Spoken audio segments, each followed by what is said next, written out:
All right, everyone, we are now recording and we're going to get going tonight. So thank you all so much for coming. One last time, I'll introduce myself. My name is Julia. I work for the Mayor's Office of Arts and Culture. I do work that focuses on local artists in Boston. And tonight we are working with our Department of Neighborhood Development colleagues to give a bit more information about some condos in Mission Hill that are currently open for applications for artists with a preference for artists with the artist housing certification. So we're going to give you a bit more information about those condos. We're going to talk a bit more tonight about some resources that the Department of Neighborhood Development has to support home buyers. And we're going to talk a bit about the artist housing certification. And those are kind of our main agenda items, but I'm gonna just share my screen just for a moment to show you all our agenda so everyone can take a look at it.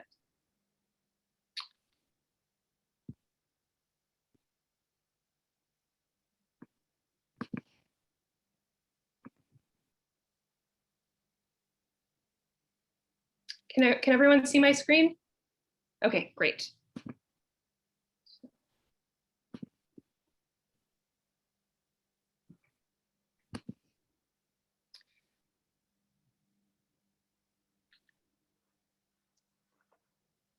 So yeah, we're going to kick things off like we just did, and then I'm going to kick it over to my colleagues in the Department of Neighborhood Development.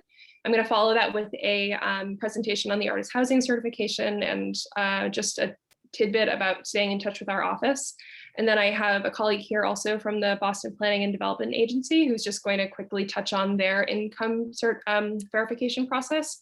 Just to note, this particular development is a Department of Neighborhood Development led effort, not Boston Planning and Development Agency. So I'll let my colleagues talk about that a bit more, but just so you know, that's kind of, we're doing that more as an opportunity to share information and resources tonight.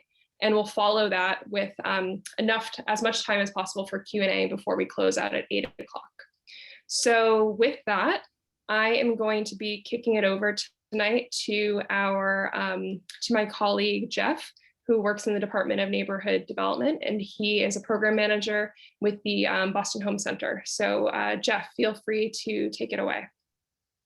Well, thank you, Julia. This is a great opportunity, and welcome everybody.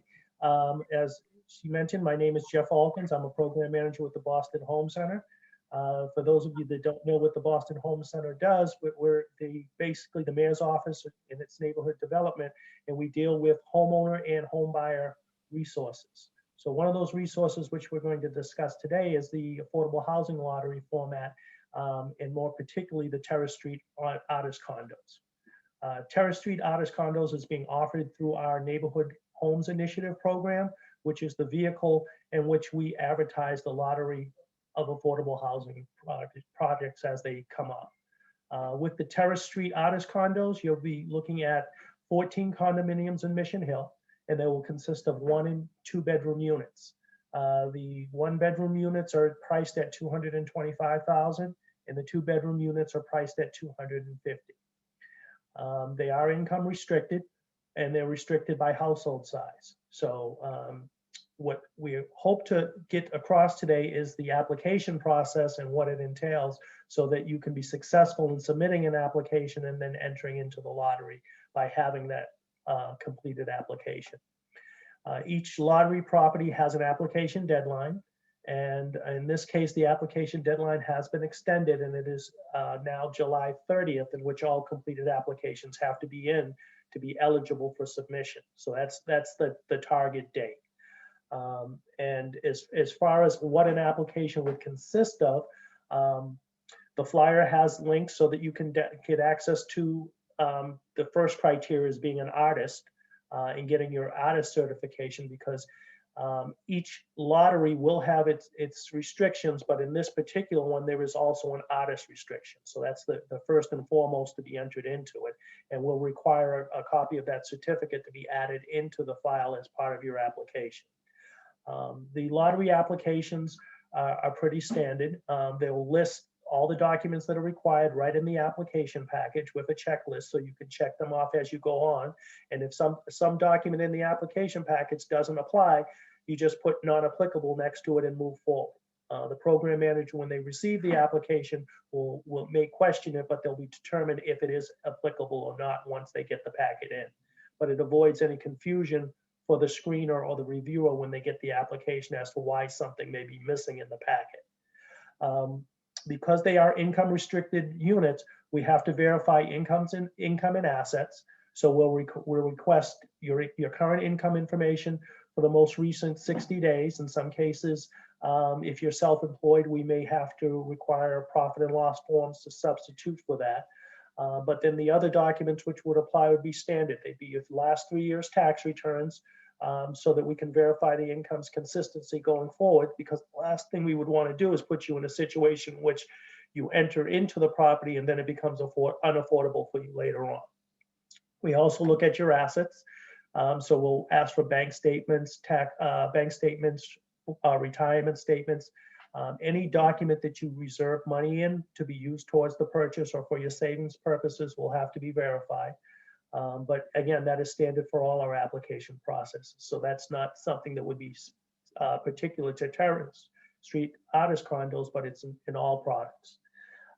The other documents that we'll look at is that if there's other income in the household, that would have to be verified. If you have child support, that would have to be verified. But again, it's pretty standard. It's not that we're being prying and overbearing. It's just the lottery process has a restriction to it, and we have to make sure that we cross every T and dot every I to make sure that the unit is going to someone who is truly income eligible to purchase it.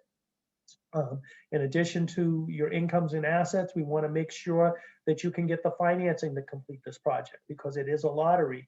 And we want to make sure that if you are eligible and selected, you can complete the purchase and your lender can provide financing that conforms. We will allow up to 97% financing, which requires minimum down payment of 3%. And we will require a pre-approval letter. The pre-approval just has to be a conforming 30-year fixed rate and not put you into a predatory situation, because again, the unit is an affordable project and we want to make sure that you enter into this on the best foot going forward. In addition to those documents, any household member that's in the project would have to provide the similar form. So if you've got a parent that's moving into the unit with you, we'd have to verify that income and assets just to go forward. Doesn't mean that they would be on the deed to the property, but they would be part of your household at the point of transfer. The application, once it's submitted, is verified and then put on file, and is provided that it is completed and certified by the lottery deadline date, it is entered into the lottery going forward. The one good thing about the Neighborhood Homes Initiative Lottery is that applications that are submitted are kept on file. So if for some reason you are not successful in this particular lottery, your documents would be relevant for any lotteries that would occur after that point up to a year's time, or for as long as that information is still valid. So you don't have to feel like this is an exercise that if you're not successful or your number doesn't come up in the lottery, that you'd have to reapply once again. That's as far as the information that goes forward. If you have non-traditional or non-salary income, that would be verified. So we just would ask for the appropriate documentation, such as if there's disability income that's coming in, or if there's Social Security income, we'd have to verify that as well. But it's pretty straightforward. The program manager who has assigned your certification will receive the application. They'll respond to the receipt of the application. They'll work with you going forward, kind of work hand in glove going forward to make sure that you're aware of what's missing from your application, and you have a way of getting that information back into us as quickly as possible. So as far as the lottery itself, that's how it's gone. Once the application's deadline has come, then the numbers are assigned randomly. It's truly a lottery format. And then if there are, with this particular development, there are preferences as far as how the household sizes are made up, and then they're sorted, and the numbers truly for the lottery are assigned so that you know what your final number will be, and then a selection process goes on. So the first step in the process is getting your application in and getting it assigned. The next part of the process is the lottery selection. And then from that point on, it's just a matter of the units becoming available and a matter of getting them assigned. But throughout the whole process, the program managers at the Boston Home Center are pretty thorough. They're very accessible as far as getting information back and forth. And you should know at all times where your application is in the process and what's going forward. I don't know if everybody heard that, but that was thunder in the background.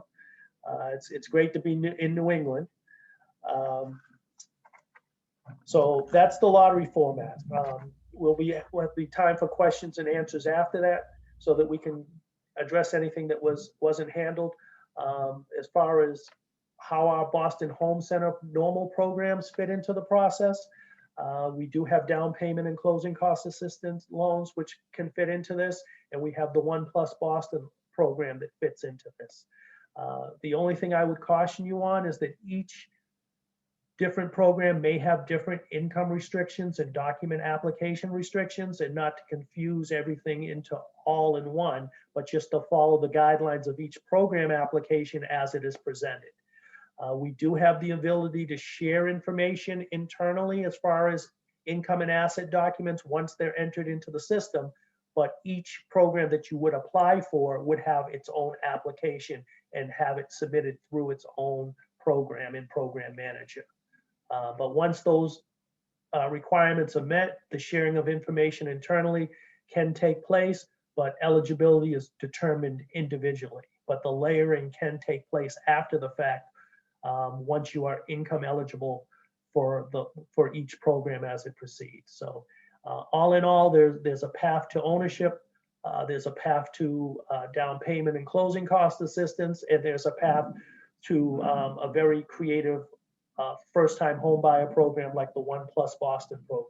So a lot of opportunities for you to move forward, a lot of great avenues through the Boston Home Center, and not being biased, I feel we have great program managers throughout each level, and you may feel that your scenario may be a little bit different, but trust me, there's pretty much every scenario has been touched in some form or fashion, and we have ways of communicating and sharing information that makes the layering of programs not as difficult as it may seem.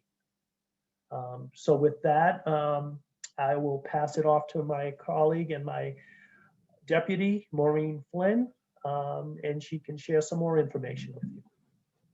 Hi, everybody. And like Jeff said, thank you so much for coming tonight. Jeff and I both work for the Boston Home Center. And like Jeff said, we help home buyers and homeowners. Tonight, we're going to be talking about home buying. And I'm going to try to answer some of the questions I've seen in the chat as Jeff was presenting, and then the rest will answer at the end. First, I'm going to share some pictures of the condo development. We were able to see it on Friday. So these are some of the pictures that we took. They're not professional pictures. A friend of mine had to do a Zoom call in the dark because she lost power in the last storm, and I have a feeling that might come into play tonight. So we'll see.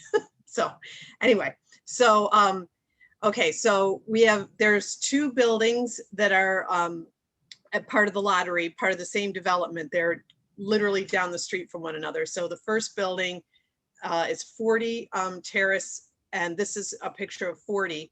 And then the other building is 132 Terrace. So 40 consists of 2 bedrooms, and 132 consists of 1 bedrooms. They're all stacked on top of each other, and then there's common area space on the first floor, which is very nice. So it's considered shared space for the buildings. There's also a bathroom on the first floor, which is nice. So if you're in the common area and you're using it, you don't have to run back up to your unit. There are also handicapped accessible units on the first floor of each building. So I think there's 1 unit in each building. So I'm just gonna scroll through the pictures. this will let me. Okay, so that's the outside of 132. This isn't a very good spot, but there's windows that in each of the buildings that are similar to this. I'm going to talk about the format for 132, sorry, 40 first. So 40 is 2 bedrooms. There's an open kitchen area that, and then on either side of the kitchen, there are bedrooms. And in the middle, next to the kitchen, is the bathroom and a washer and dryer hookup. And the units come with washer and dryer stackables. The finishes are very nice. So these are some of the pictures of the units that are about 60% complete. This is a example of a kitchen. So you won't see a refrigerator. Why? Because they're the new style of refrigerator and freezer. So they're base cabinets. They look like base cabinets, but one is actually a freezer and the other, there's 2 refrigerator, looks like base cabinets, but they're actually refrigerators. Same amount of space as a normal refrigerator, but it's below the counter. The counters are quartz. The bathrooms are tiled. There's engineered hardwood throughout the units, so that's really nice. And these are examples of the windows that are in the units. Okay, so that's an example of the bathroom, I believe still in 40. So example of subway tile throughout, and then the floors will be going in. They'll also be tiled. There's another picture of one of the kitchens. So in this kitchen, the islands, in all of the kitchens, I believe the islands are in the middle of the units and of the kitchens on the island. I'm sorry, the islands are in the middle of the kitchen and the cooktops are part of the island. So, and the sink is opposite the island. So very nice finishes in the kitchen. I'm trying to see if we have any pictures of, I think that might be the end of the pictures. Yeah. So the 1 bedrooms in 132, they have your living room, kind of kitchen open space, and 1 bathroom with 2 doors. So the one side of the bathroom opens up onto your bedroom, and then the other side opens up onto the common area space. So if you have guests over, they don't have to walk through your bedroom to get to the bathroom. So that's nice too. As Jeff mentioned, there is an artist preference for this lottery. So non-artists can register and be part of the lottery, but there is a preference for artists. So that means you get a higher ranking in the lottery when the numbers are drawn, basically. So one of the questions I think I saw, I'm going to try to answer a couple of questions. One of the questions I saw in the chat was, what's the lower end of the income? There's no lower end. So there's an upper end. I'm going to stop sharing my screen. So there's an upper end of the income. They're all 80% or below AMI units. So you have to, you can't make more than what was listed on our flyer. So there's no lower limit, but you do have to be able to qualify for a loan, for a mortgage loan, for the amount of the purchase price or a little less than the amount of the purchase price. As Jeff said, we also, in addition to income certifying and running the lottery, we also provide down payment assistance and closing cost assistance to folks that are up to 135% AMI. So anyone who's eligible to be in this lottery, who's 80% or below, is also eligible to receive our down payment or closing cost assistance, or to be qualified to enter into the One Plus Boston program, which is a reduction on your interest rate plus enhanced down payment assistance. That's available to anyone that's below 100% AMI and currently lives in the city of Boston. Okay, so I know some of this is complicated, Jeff knows it's complicated. The first thing that you should do is get an application. Look at the application. It'll become sort of very clear what Jeff and I are talking about, because it asks you for all the information that Jeff mentioned, and fill out the application and get it into us. Most important thing, just get it in by the deadline. I know there's some questions about whether some people have their certification, their artist certifications in process. I think that's a fair housing question of whether we can accept that or whether they can be entered into the lottery. I'm guessing that we can, but I would defer that question to our colleagues at the Fair Housing Commission. So so that's basically, if folks don't know where Terrace Street is, it's between like Roxbury Crossing and Roxbury Community College, and it's one sort of street back from Columbus/Tremont. So if anyone's ever gone to the Boston Building Material Resource Center, it's kind of, it sits right in the middle between 40 and 132. 40 is closer to the Roxbury Community Center T station, and 132 is a little bit closer to Heath Street and closer to the JP side. So yeah, so it's a great, Jeff and I have been through a lot of different developments. This one is I think the most kind of, I don't want to say high tech, but it has really nice finishes. Not that our others don't, but it's very modern looking, and it's nice that it has a common area space. I noticed when I was just talking that someone said, if you click on the link, it brings you to apply for a Neighborhood Homes Initiative house. Yes, you're in the right application. This is part of our Neighborhood Homes Initiative program. So this is one of the developments in that program.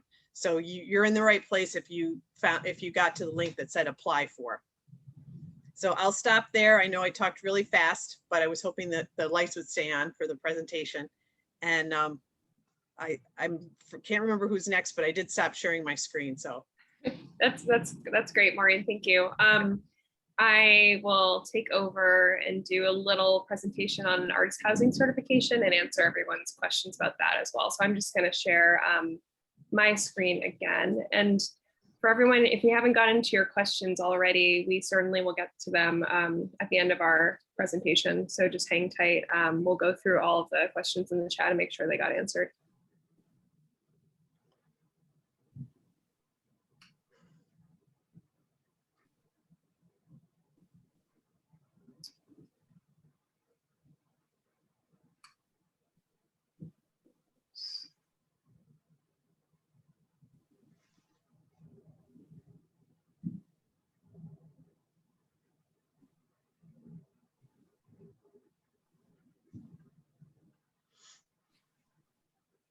All right. Can everyone hear me okay? Okay, great. So I'm just going to talk briefly about the artist housing certification. So just to kick it off, the intention behind the artist housing certification is basically to help ensure that whenever there are units that have an artist preference or have been designed for artists or are restricted to artists, that the artists who are going to be working in them are active in their artistic career. And we want to make sure that, these units are being well utilized. And we know that, we're working really hard to make more of them, but we need a lot more for Boston's artists. So that's kind of the idea behind the certification, is to just help make sure that artists who are going to be living in these units are active in their artistic practice. So what we do is we have a pretty simple online application for the artist housing certification that basically is looking just to confirm that you as an artist, whether you're a visual artist or, a musician, a dancer, a filmmaker, multimedia artist, a large span of types of artistry. No matter what type of artist you are, that you have been making artwork in the past 3 years. So we ask folks to show us that in a few different ways.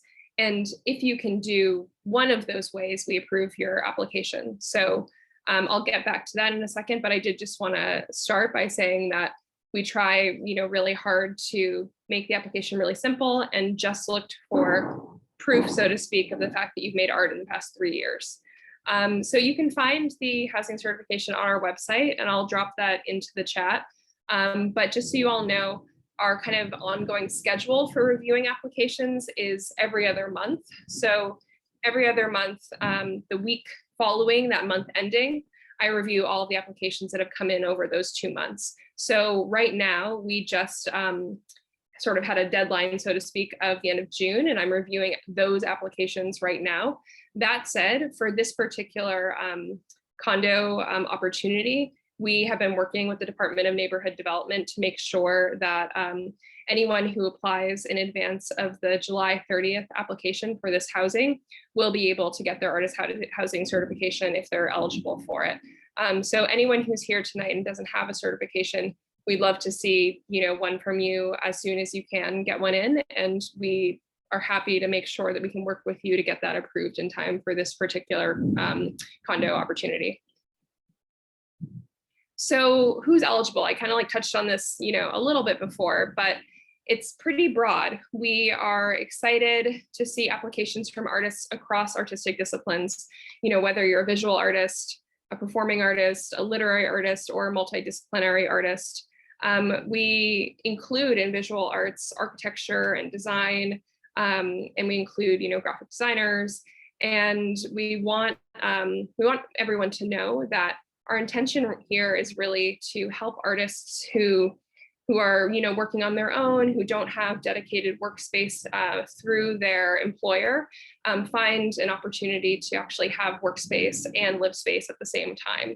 So when we're going through this application, we don't limit it necessarily to people who might, have dedicated workspace through an employer, but we do ask that folks consider if this opportunity is the right opportunity for them, knowing that, we have only so many of these units available.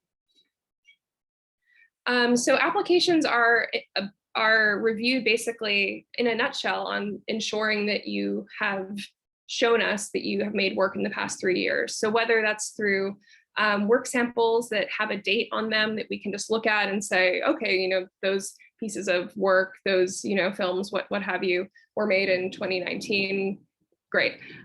Or if it's through a resume or a CV and you have dates of your work there, that's great too.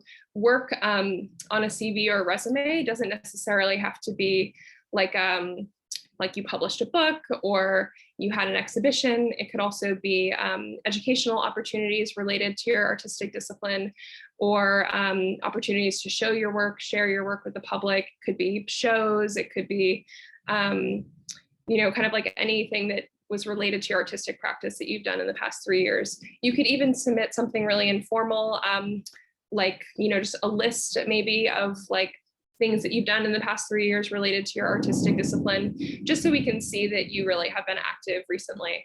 And then lastly, we ask everyone for a reference letter of support. That doesn't have to be from an arts professional necessarily. It can be from someone who just knows you really well and can attest to the fact that you are active in your art making.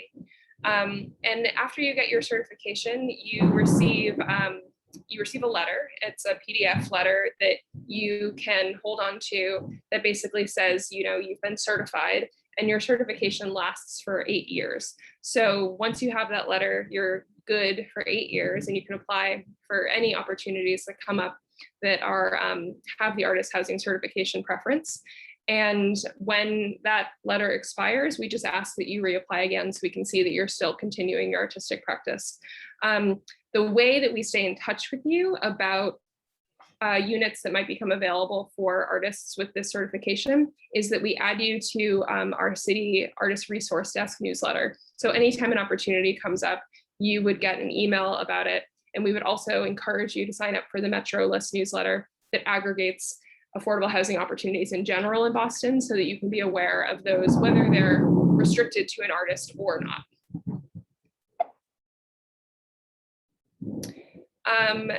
this is just a little picture of our website. In addition to telling you all about the artist housing certification tonight, I just wanted to say hi and welcome from the Mayor's Office of Arts and Culture. We would love to have you, review our programs and all the things we have going on our website. We, are excited to have people learn more about our work and get involved, and we would love for you to stay in touch with us. I do office hours regularly with artists that you can sign up for on our website as well, and I'm always happy to talk through anything with anyone that would be helpful, including just an introduction to our office's programs. So please feel free to explore our website and get to know us a bit better there. And then in addition to that, we're really active on social media. So we have a Twitter, we have a Instagram, we have a Facebook, and our handle for all of those is Arts in Boston. And we use those to amplify, things that are going on in the arts in Boston, but also to get the word out about opportunities through our office, whether they're public art opportunities or grants or events we're having. So that's a really great place to stay in touch with us as well. And I forgot to include it, but I meant to include our newsletter signups. So if you go to our boston.gov/arts website, which I'll drop into the chat, you can find both of our newsletters to sign up for there. They're both monthly newsletters. One focuses more on kind of like updates from our programs, upcoming events in the arts, and like some general kind of amplification of things going on in the arts in Boston. And then our other newsletter, the Artist Resource Desk, which if you have the certification, you'll be signed up for already, focuses more on opportunities that are just hyper-focused on local artists. So those are two great ways to kind of stay in touch and like aggregate information about things going on in the arts as well. And then last but not least, I just wanted to touch a little bit on advocating for artist housing in Boston.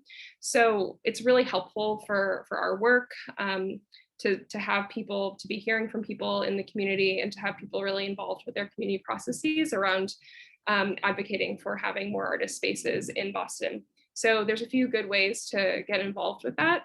If you go to the Boston Planning and Development Agency's website, you can read all about kind of each neighborhood, who the contacts are at the BPDA for hearing more about development projects in those neighborhoods. And you can also find a page that's dedicated to updates about development projects that are going on and where they're at, and any public meetings that you could attend where you could advocate for artist housing or artist spaces in general. Same goes for the Mayor's Office of Neighborhood Services. That's also a great place to get to know, whomever is your neighborhood's representative and really advocate for the needs of artists in your community as well. After that, there's Mass Creative, which is our state's arts advocacy agency, and they really focus on the needs of people in the arts generally throughout our states, but one of their focuses is artist spaces. So that's a really great place to plug into. And then lastly, this is specific for Allston, but is really interesting. There's a civic organization in Allston called Artist Impact that focuses on civic kind of engagement and development processes, advocating for artists in the Allston community. So I definitely would recommend checking them out as well. And I think with that, I think that's everything that I had to present on today. But I'm going to turn it over to, I think, to Lizzie to talk a little bit about the BPDA and some of their income verification processes. Hi everyone, my name is Lizzie Torres. I'm from the Boston Planning and Development Agency. I will not inundate you with too many slides because some of this is complicated. So I want to make sure that I just simply share some links so you can kind of go read through at your own time. But please always, I'll drop my email address and please reach out with any questions that you may have along the way. So for some of you, I think there has been concerns a little bit about like, okay, so let's say this home ownership opportunity doesn't, meet my needs right now, or my income isn't quite, up to speed right now to think about home purchasing. What are my other options? The Boston Planning and Development Agency is also doing artist live work spaces for rental opportunities as well as home ownership. And so we are in the process of making sure that we have all of those being posted on our website as well. So I will drop the link here that if you have any other questions questions about other artist spaces that could be available, this is the website from the Boston Planning and Development Agency, so that you can also take a look at any other options that might be available to you at different income levels. The other aspect of this is there was a little bit of conversation, I think, about like preferences. So there are specific preferences that are listed here on our website for housing lottery preferences. Individuals who need disability accessible units are top of the list. If you're a Boston resident, you also will make it to the top of the list. We do try to prioritize Boston residents as best we can. And then the other, lastly, is also trying to make sure that we have the household size of the minimum one person per bedroom. And also first-time home buyers are prioritized when it comes to home ownership. So the full list is on the website, but those are just a little bit about some of the, so preference for Mission Hill residents. We do not do preference by neighborhood at the moment in time. We only do it by Boston residency.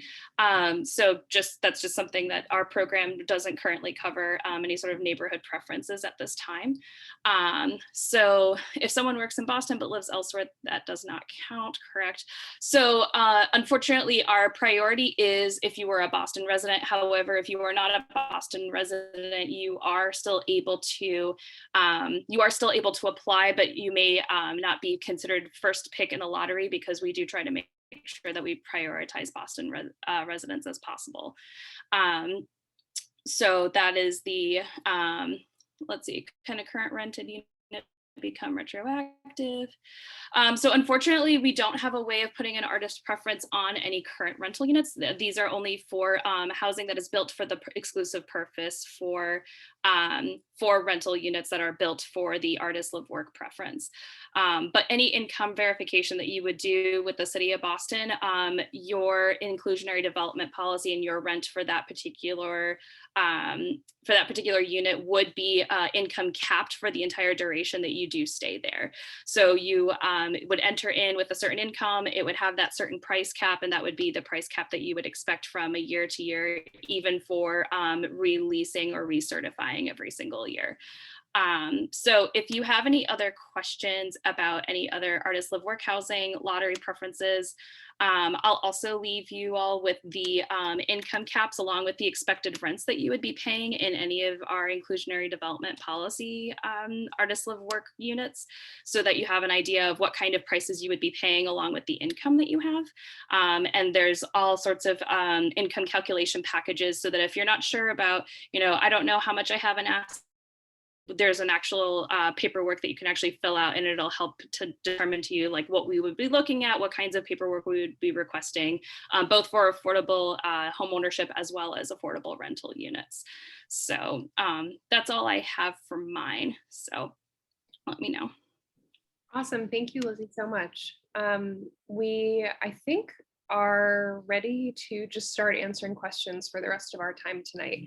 So I'm going to just start at the top of the chat and see what we haven't answered already. So if I read something out that we've already answered, someone on our presentation team, just let me know. So let's see. Oh, no, go ahead. Never mind. Okay. Yeah, go ahead. So no, the artist certification does not just apply for visual artists. If you have not applied already, I would ask that you apply sometime, in the next few weeks, so I can review all these applications in a timely manner and just make sure everyone can get their applications in time for this application process in. Let's see. So we talked about the approval process for the artist certification. So if you applied last week, you should be hearing back from me by the end of this week.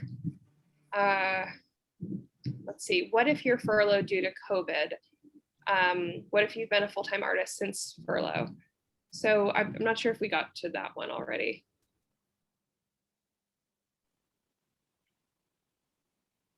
So I think I said in the answer that it doesn't matter what your source of income is. It could be disability, it could be whatever.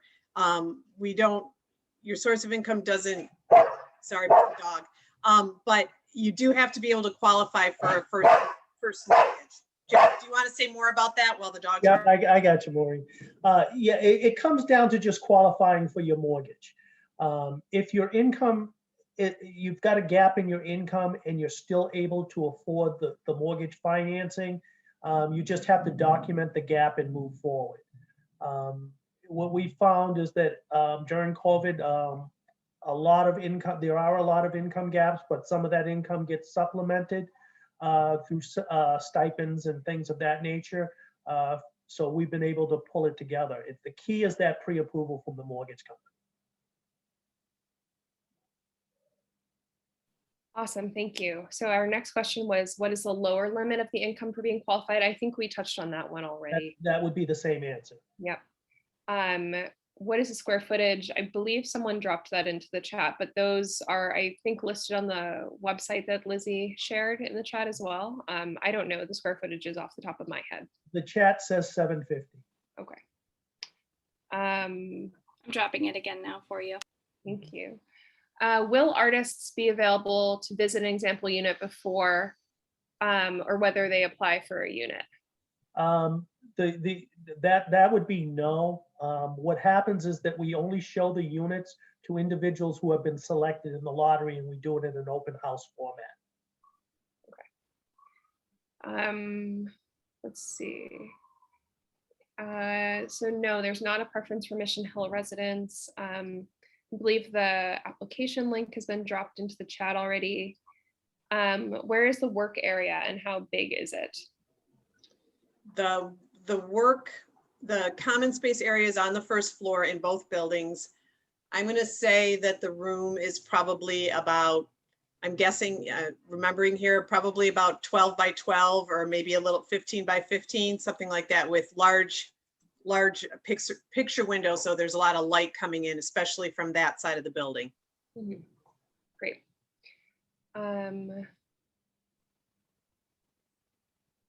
Is there any place on the application to indicate interest in the Terrace Street units, or is it best to submit an application and just get it in? Best to get it in. What if an artist is on disability? Are they still able to apply if their work is limited? So I believe that was answered. That's the answer. That comes down to making sure you can afford the mortgage financing. Do these buildings have elevators? No, they do not have elevators. No. Let's see. I think this was answered. Would the move-in happen this year, or is this for 2022? This year. Okay, so that's for this year.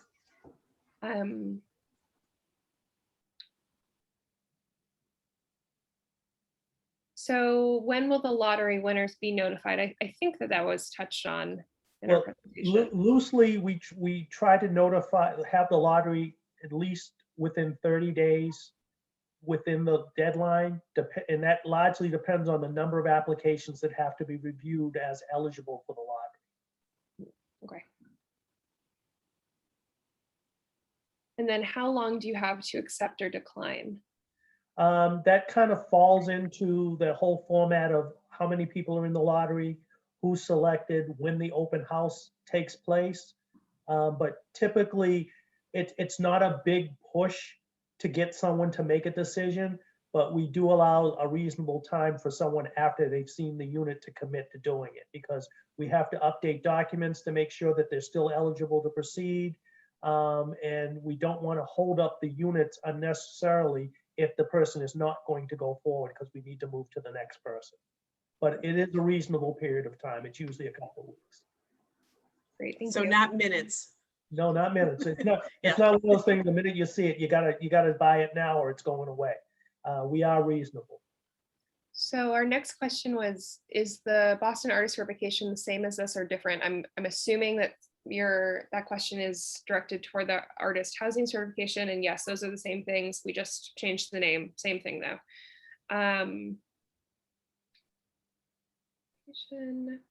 Is there a fee for the Homebuyer 101 class? I think, Maureen, you might have touched on that in the chat already. What was that fee?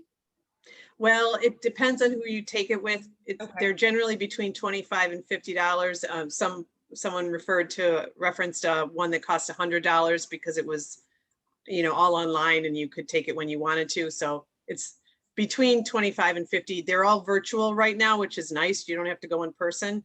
So, but it does depend. You have to take one that's CHAPA certified. You don't have to take one of ours, but you do have to take one that's CHAPA certified in order for you to get down payment assistance from us. And just to answer a second question along those lines, we have a list of lenders that participate with us. There's about 30 of them. If you look on our website, they're listed there. Those are the lenders that you would want to work with if you are interested in receiving down payment assistance from us. If you're interested in the 1+ program, there's a subset of lenders. Those are also, of the 30, there's 6 that work on 1+, and those are also listed. There's a link to that website as well. Great, thank you. If using the certification for an apartment, do you get reduced rent? So the artist housing certification just certifies that you are an active artist. It doesn't qualify you for reduced rent. That said, the units are relatively speaking affordable. So they are units that are more affordable overall. And then what is the process for an apartment search with the certification? So essentially, once you have the certification, you get signed up for a newsletter so that every time one of these units is available, whether it's to rent or to purchase, you would receive an email letting you know. Let's see, what do we got? Are we going to have access to the chat and/or recording later on, please? Yes. So we will be uploading this recording to our office's YouTube page. I'm also happy to compile the chat questions and answers and send all of that out to everyone who registered tonight.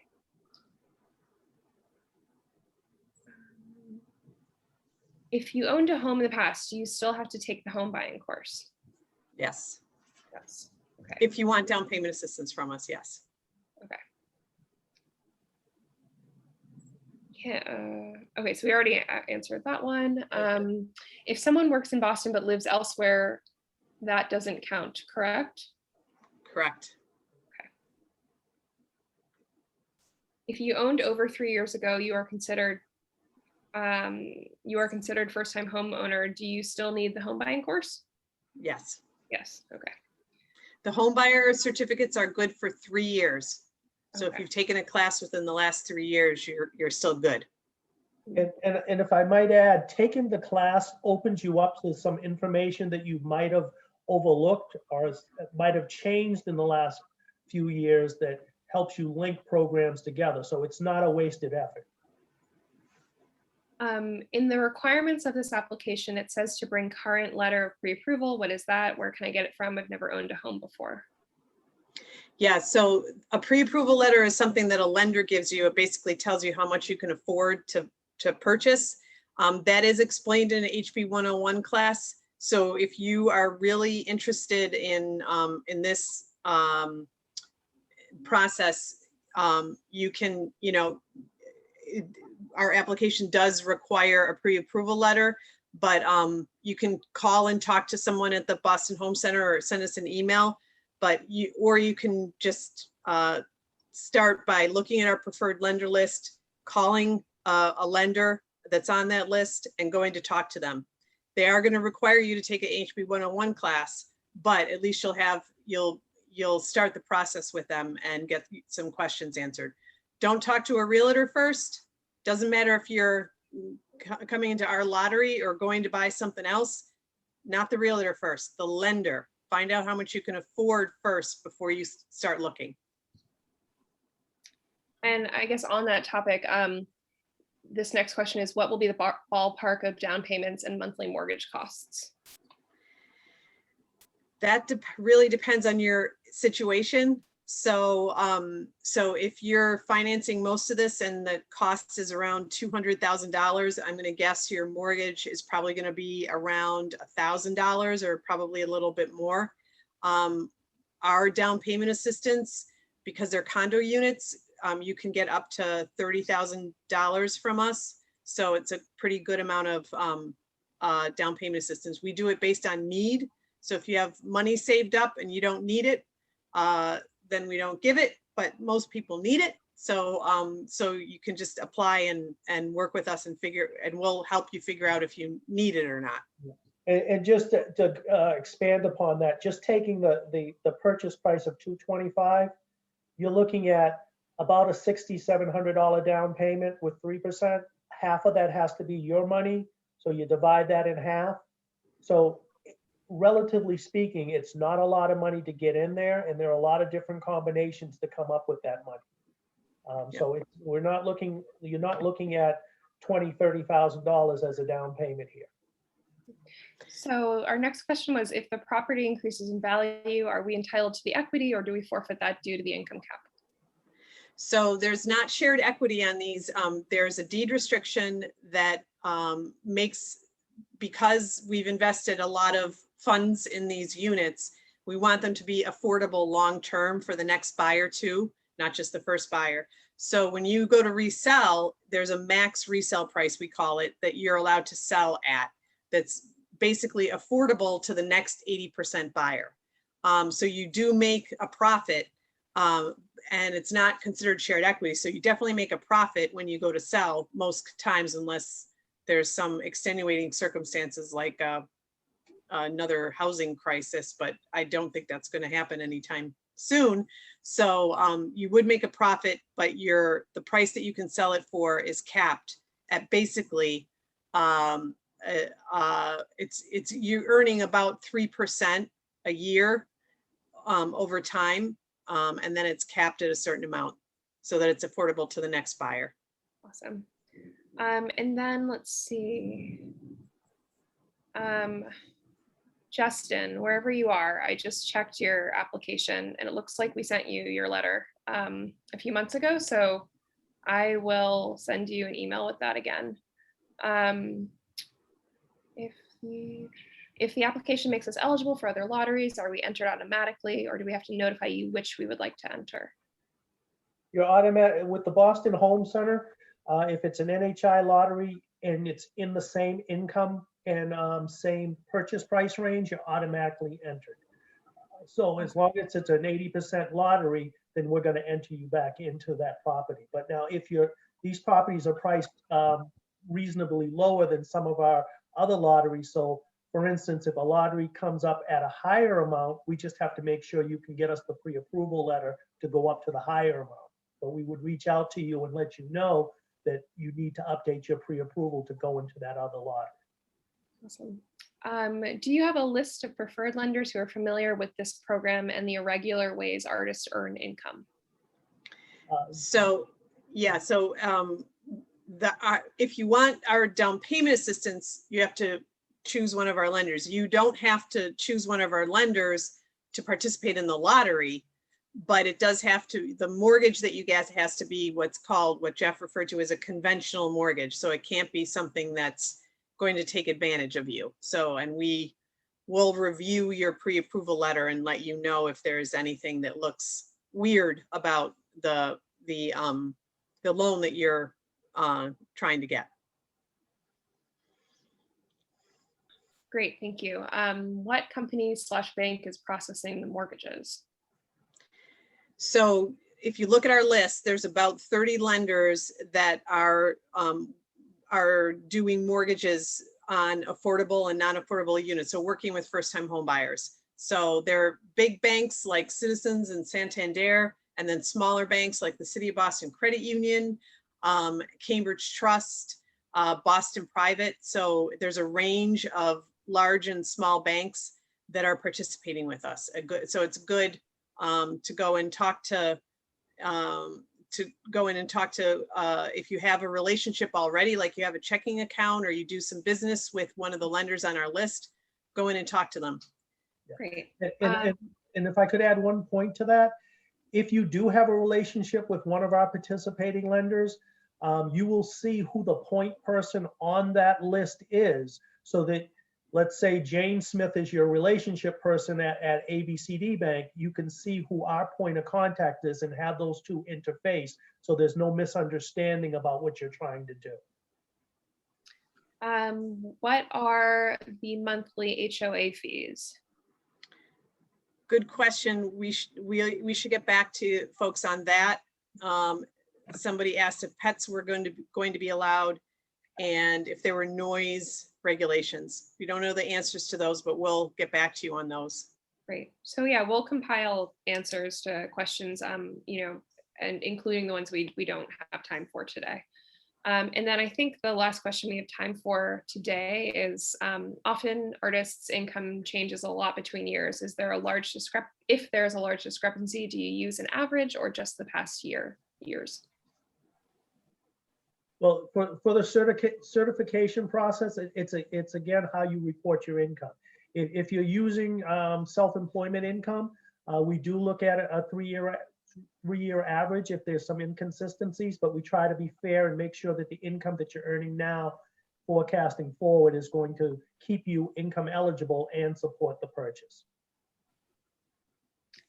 Awesome. So I think that's everything we have time for tonight, but we will save this chat. We'll go through, we'll make sure we compile answers to all of these questions.